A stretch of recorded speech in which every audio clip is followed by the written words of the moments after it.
Live. Okay, we'll assume I'm live. I'm just gonna make a little video of how to change milk kefir. Now this has been there since yesterday. Let me see if you can see. You can see it's ready. You can see there. But I'm going to swivel it a bit. Just get all the bits off. Swivel it. Get everything off. I've got my jug and my plastic strainer. Lovely stuff. Bang it there. Obviously if you're here you do know what kefir is good for, but I'm just going to say just in case, it is amazing for minerals, for vitamins, and of course for many probiotics. And vitamins, it's all the B vitamins and all the fat soluble vitamins, your vitamin A, D, E and K.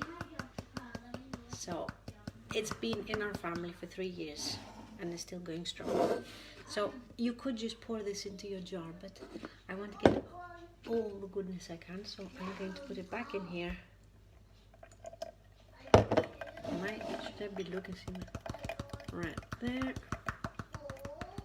Trying to be a bit minimal, not hurt the grains. And then I'll swivel this. Clean the jar as much as I can.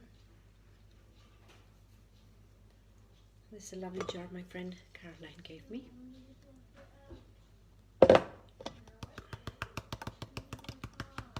Right, see the grains there? There. I'm going to try and get all that cream off. So I think one more time. There. So it gets beautiful and creamy like this. Trying to be fast because I said this would only be a few minutes long. I'm trying to get it before the children get to me. Right, so these are almost clean. Let me see. Yeah, they look good. And this looks amazing. And I've got a little over 200 mils. So I've got these lovely multi-glass jars that I use. There. Now, I use, I'm probably showing a brand and I shouldn't. I'm using milk from organic cow's milk from the supermarket. I have tried the, unpasteurized milk and things.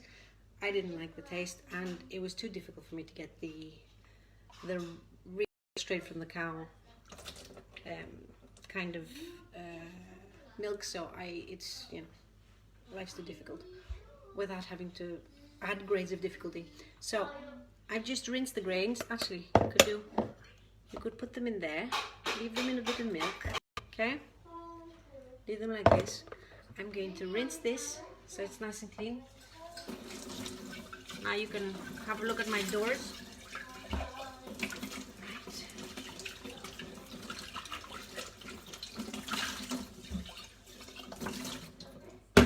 Right, and I've been doing this practically every day for the last 3 years. It's brilliant.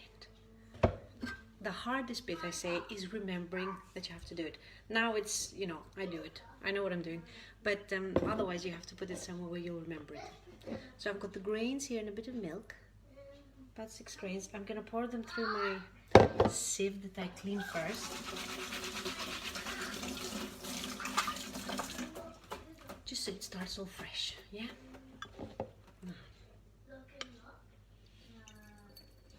Oh, for goodness sakes.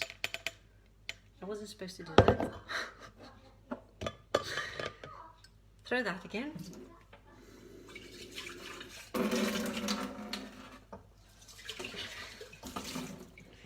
Right, another clean jar. So yes, I've got my grains here. Now usually I only have about 6. I only have about 6 of these. 6 of those, and that's enough to ferment a glass of milk. That's fine. But what I thought would be interesting is if I show you what I do when they become a bit bigger. The ones that might be a bit bigger, after a couple of weeks, you need to split them because they kind of go big and look like little brains, white brains. But yeah, so when they start getting bigger and your ferment is finishing too fast, you need to take it and divide it a bit. And I just gently split it. There we go. And I'll keep part of it in my current ferment, and part of it will go into my little jar, if I can open it.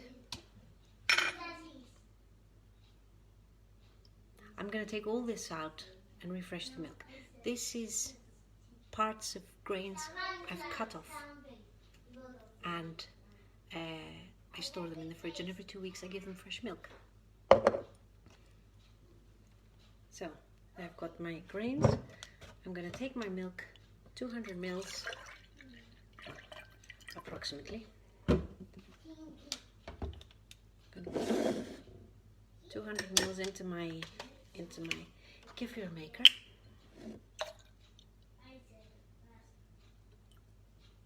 There. And this quantity will be fine with these few little grains. Great. Now I've got the jar, the lid. Now if you don't have this jar, that's fine. All you need is a jar, and then you can put some kitchen paper, hold it down with an elastic band. But that's all you do, 24, 36 hours, and then I'll have my kefir again tomorrow. And this is what I got from today just now.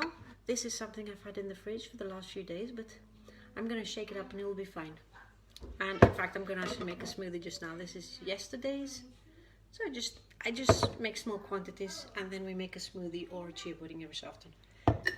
That's how you change the milk kefir. That's how I do it. Hope you enjoyed it and it's useful. See you again soon. And where do we press? There it is, finished.